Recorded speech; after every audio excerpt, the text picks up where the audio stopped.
Oh man, I was 16 when I met her.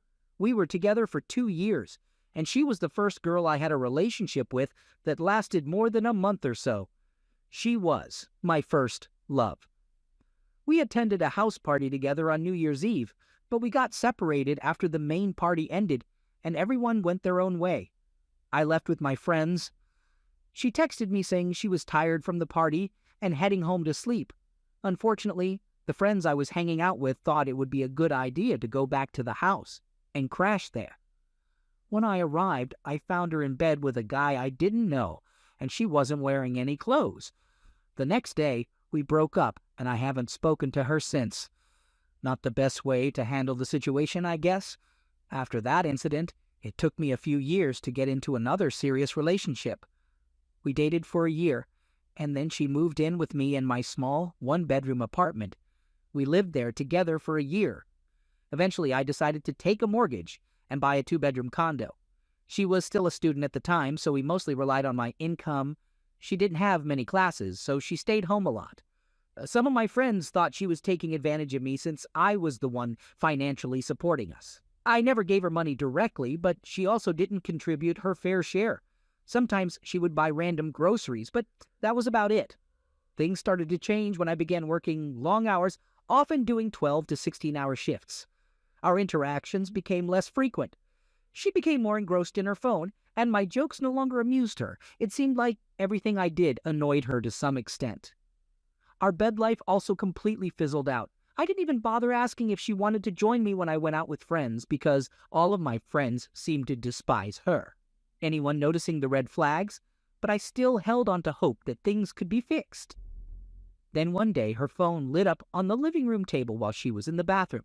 It was a text from her classmate saying, "I'm really excited to meet you again soon. I'm not proud of what I did next, but..." That text caught my attention. So I couldn't resist the temptation, and I opened her phone to read part of their conversation. Turns out they had been seeing each other for a few months already. I was devastated, absolutely crushed.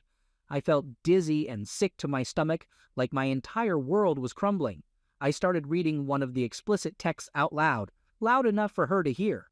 It described what he wanted her to do to him, and she seemed to play along in her response. And that wasn't the only exchange of that nature.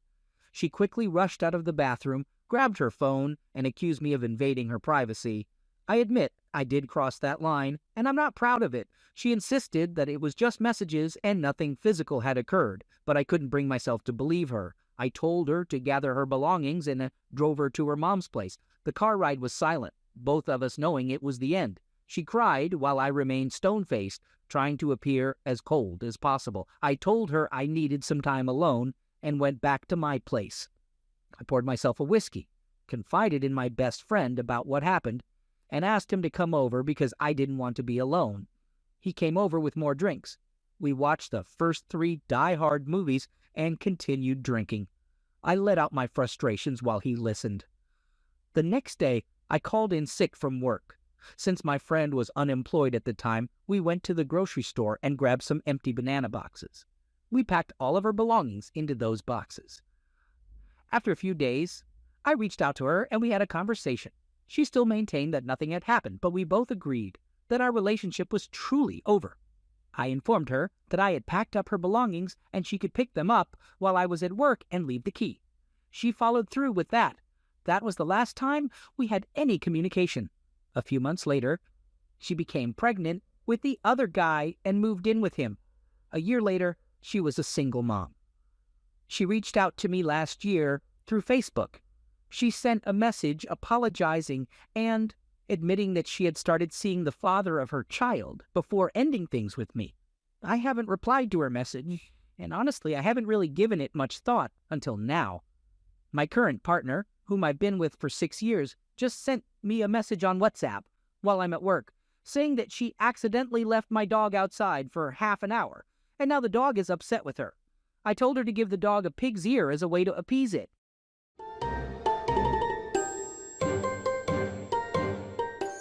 Second story.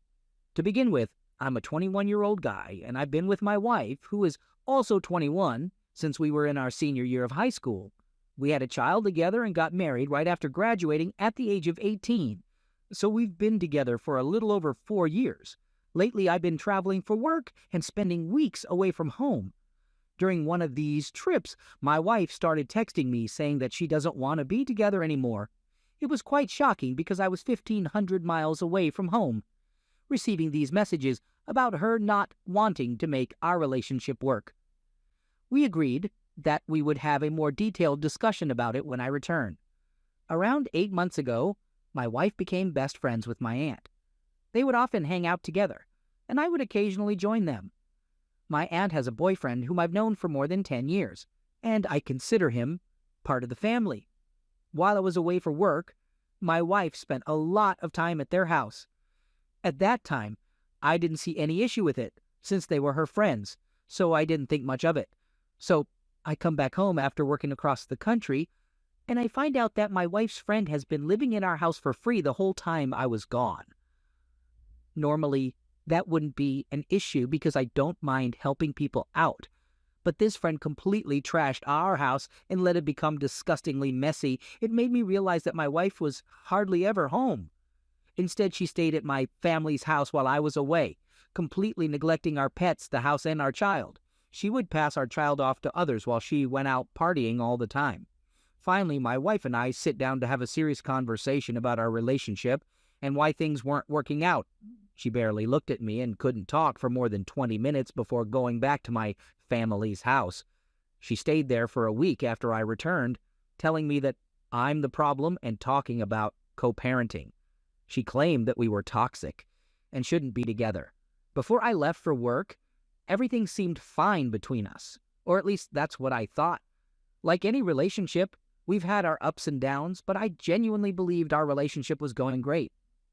After a week of her avoiding me, she finally came over, and one thing led to another, and we ended up having closeness.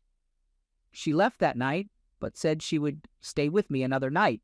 However, the next day she became distant and talked about not wanting to be around me, saying she needed time.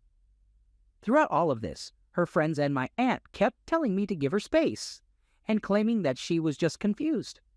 Even my aunt's boyfriend came over and gave me relationship advice, although now I realize it was just a manipulative move. On that same day, when she was telling me she didn't want to be around me, she suddenly came over to talk. After talking for 5 hours, I started to suspect she was cheating on me. I said, "Okay, if you're not cheating, let me see your phone." She freaked out, refusing to give me her phone, and then she lied and said she was sleeping with her friend who was living with us. It seemed like she was trying to divert my attention from what was really going on. After some arguing, she eventually gave in and handed me her phone. To my shock, I found hundreds of texts confirming her infidelity. She had been sleeping with both my aunt and her boyfriend, engaging in three-way. Moreover, she was also having a secret affair with my aunt's boyfriend behind my aunt's back. After I discovered her infidelity, she pleaded with me not to leave her. She swore she would change and professed her love for me. She claimed it was a mistake and promised it would never happen again. I decided to let her stay, although I know it may seem pathetic. My main concern is providing a stable family for our daughter, so I allowed her to stay and explain the situation to me. She shared what had happened and why she did it. Honestly, most of her explanation revolved around her craving attention and feeling neglected by me. Throughout all this, she continued to beg me not to leave. I later discovered that she had also been exchanging explicit texts with multiple guys she met in bars, as well as contacting her ex-boyfriend.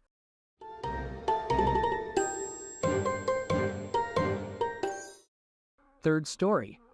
The past 2.5 years have been a roller coaster ride I never saw coming. It's hard for me to fully capture everything that has unfolded since I discovered my wife's affair with multiple men over a span of about 6 months. I've been desperately trying to hold on to something that might not even exist anymore. We've been married for 12 years and have 4 children, ranging in age from 1 to 11. Sadly, we lost one child at 40 weeks about 6 years ago. Whenever I talk about my family, I always include him because he remains a significant part of who we are. D-Day, the day I found out about the affair, happened to be on my birthday a little over 2 years ago. I had gathered enough evidence to confront my wife, and force her to come clean about anything she might have lied about. To my surprise and devastation, she confessed to her infidelity and provided me with answers to all my questions. It was a crushing blow, and I demanded to know every painful detail. I didn't get the full picture that first night, but I had a pretty good understanding of what had transpired. 3 different men over a span of 6 months, with 2 of them involved concurrently for the past 5 months. It was absolutely sickening. Naturally, I placed a lot of blame on myself. Even to this day, I still carry some of that blame. I believed that I had failed to meet her emotional needs, neglected her, and didn't support her enough in her role as the primary caregiver for our children. Despite working hard to provide for my family and give them a comfortable life, I realized that I had been self-absorbed and not effectively communicating my love for her. I believed that my actions contributed to her choice to be unfaithful.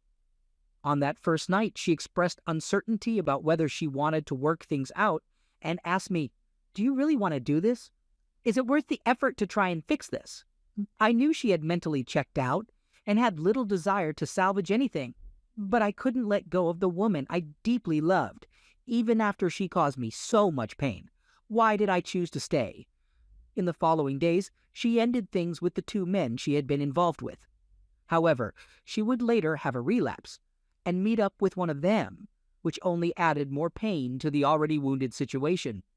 Meanwhile, I was in a haze, seeking personal therapy and struggling to keep myself together while also trying to work. I was constantly consumed by worries about when the next destructive revelation would come. I became paranoid, monitoring her phone's GPS, checking her social accounts, emails, and anything that could raise a red flag.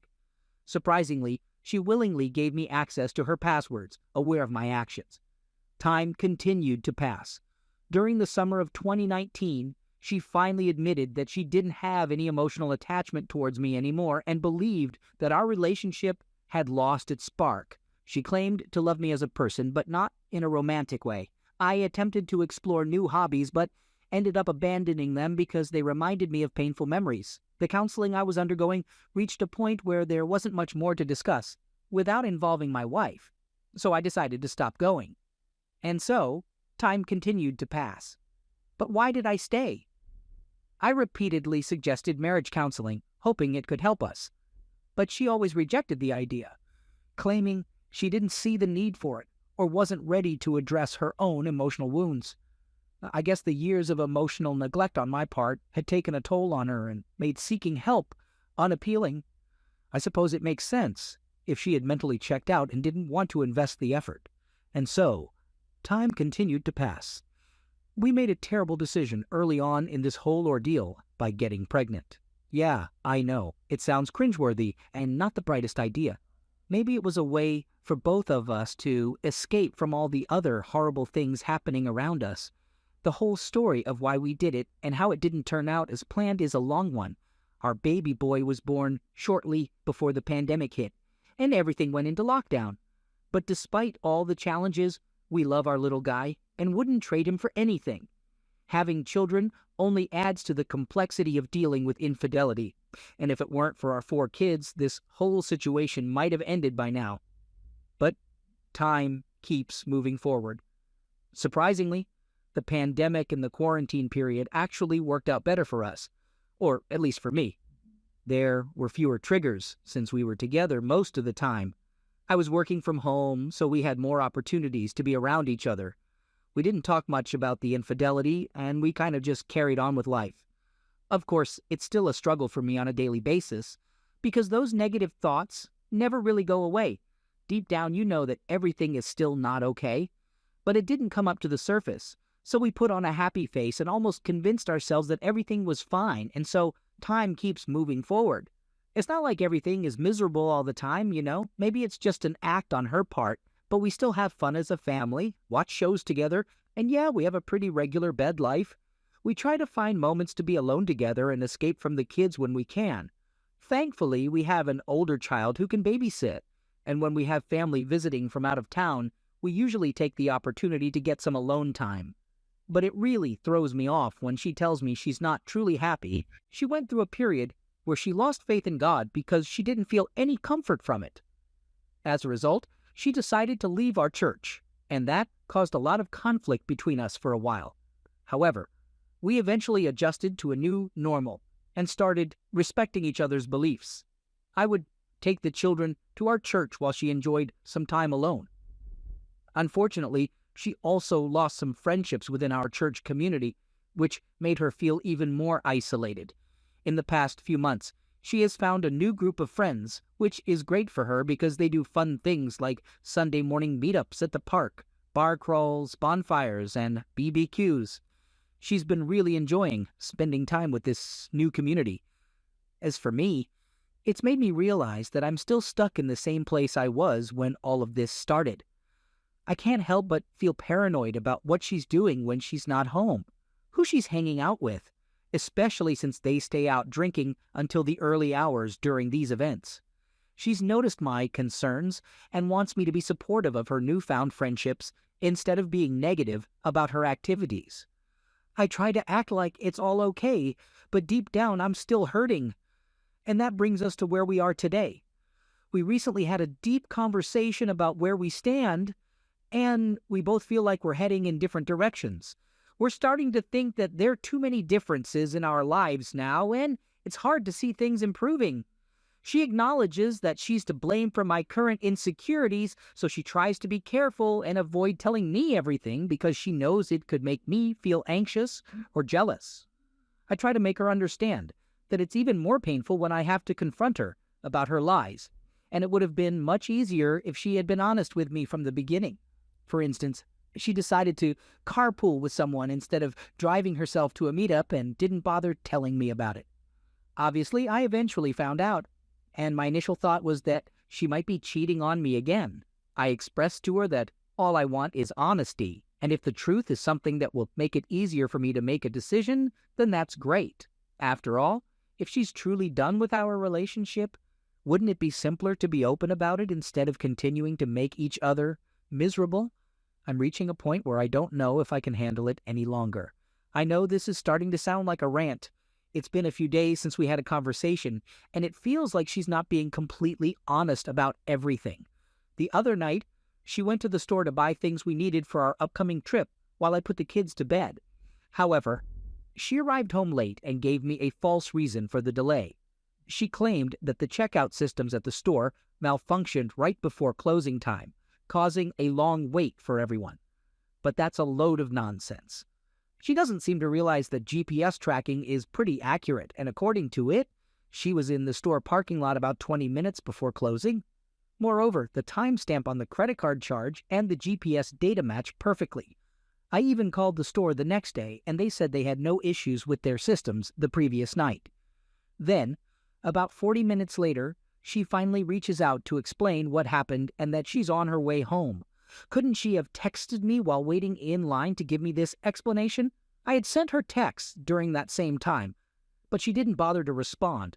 How long should I tolerate her holding on to this lie before I expose it?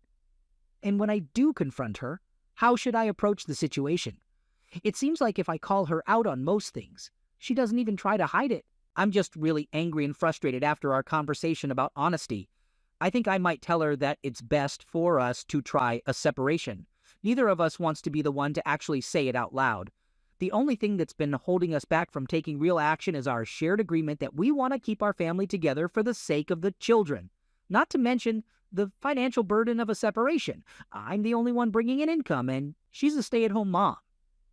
It's been said countless times that staying together for the children is not a good enough reason. It's hard to accept that when you're in the midst of this crisis, and the last thing you want is to bring something like this up to your children. I just need support and strength from people who understand and can help me navigate this difficult decision. I don't want to take separation or divorce lightly, and I want to approach it in the best possible way. Should I seek advice from a marriage counselor first to get a professional opinion from a neutral party, or do I start the process without informing her? After spending so much time reading posts and opinions on various online forums about infidelity, I've come across different perspectives, but ultimately, I need to do what feels right for me.